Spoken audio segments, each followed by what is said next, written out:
The day I found out my boyfriend was cheating, I accidentally discovered a much bigger secret. Reddit story.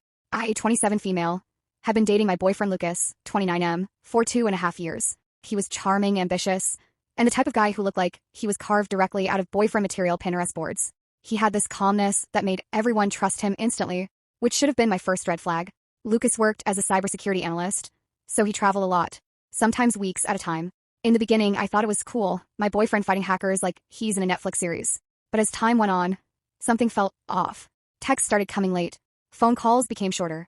And his voice, the tone, the warmth, it all sounded borrowed. Like he had given the real version of himself to someone else. Still, I tried to be understanding. Until the night, everything changed. He told me he was going on a 3-day work trip to Boston. He packed one bag, kissed me goodbye. I almost told him, I love you. But for some reason, I swallowed it. 10 hours later, while scrolling on the couch, I got an accidental airdrop request. Sender. Lucas MacBook Pro. File name. img_3745.jpg. I clicked. It opened to the image gallery, and my entire world shifted. Picture 1. Lucas. Shirtless. Standing in a mirror I'd never seen.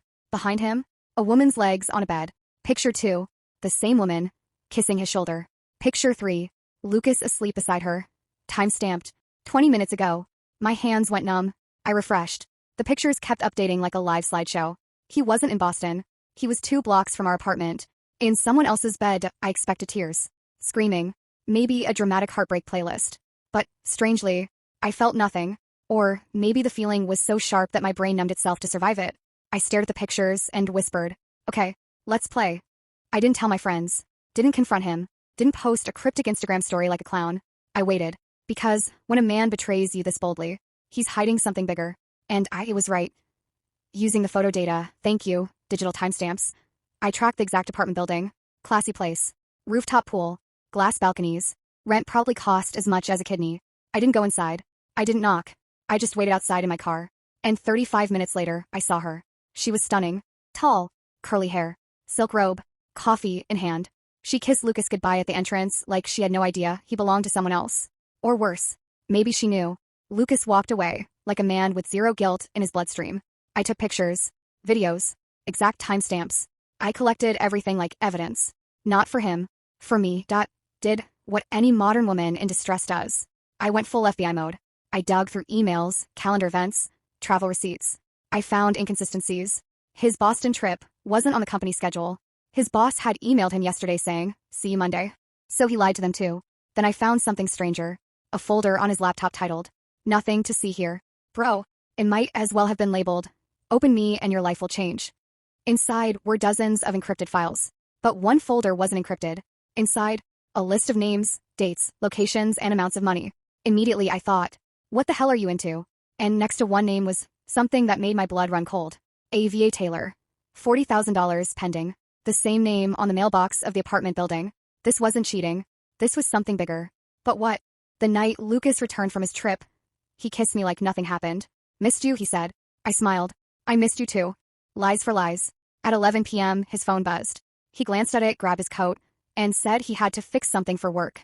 Sure. I waited 20 seconds, grabbed my keys, and followed him quietly in my car. He drove, not to the office, but to the same apartment. He parked, got out, but before he could enter, another man stepped out of the shadows.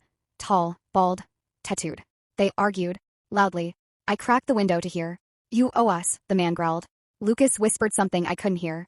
The man grabbed Lucas by the collar. You don't get to disappear on us. You deliver what you promised, or we take payment another way. Payment? As in money? Or me? Lucas finally said something clear. I need more time. Ava hasn't agreed yet. Agreed to what? My stomach twisted. Then the man said something that pulled the oxygen out of my lungs. Your girlfriend is smart. She'll figure out what you're doing. If she becomes a problem, you clean it up. Clean what up? As in me? I cover my mouth to stop myself from making a sound. He wasn't just cheating. He was involved in something dangerous. And I was now a liability. The next morning, Lucas acted normal again. Made breakfast. Kissed my forehead. Complimented my hair. I had to pretend like I hadn't just watched him negotiate with a criminal at midnight. He showered. Got ready for work. And as he left, he said, dinner at 8.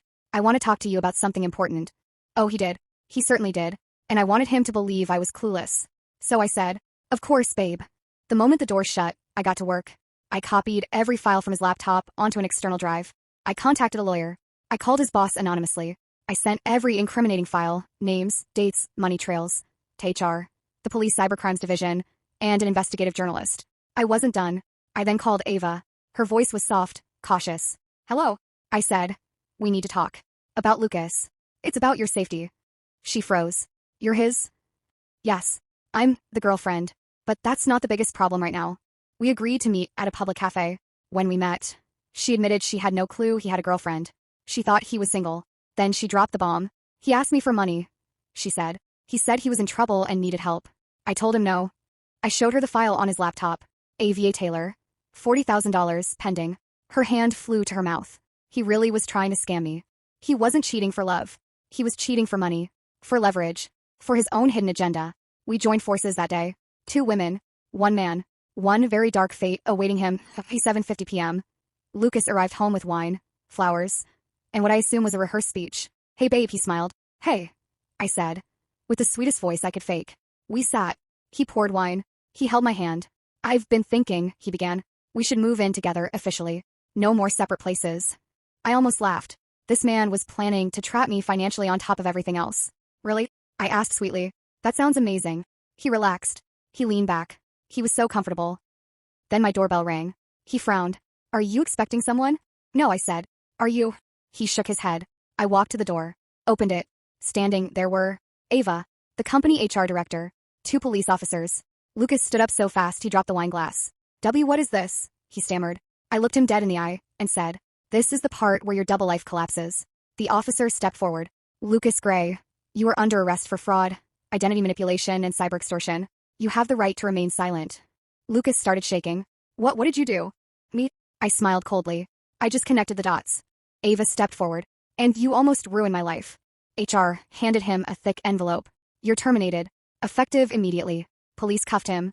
And just before they walked him out, he turned to me with eyes full of fear. They're going to kill me. I whispered. You should have thought about that before dragging me into your mess. They took him away. 2 weeks later, an agent from the cybercrime division called me. Ms. Carter, we processed the files you submitted. We thought you should know something. I braced myself. The officer continued. Lucas wasn't working alone. His organization was trying to recruit women to launder money through them. You weren't just his girlfriend. You were marked as his next target. My blood froze. I thought I had caught a cheating boyfriend. But in reality, I had escaped a full-blown financial trafficking ring. And the reason he was dating you? The agent said.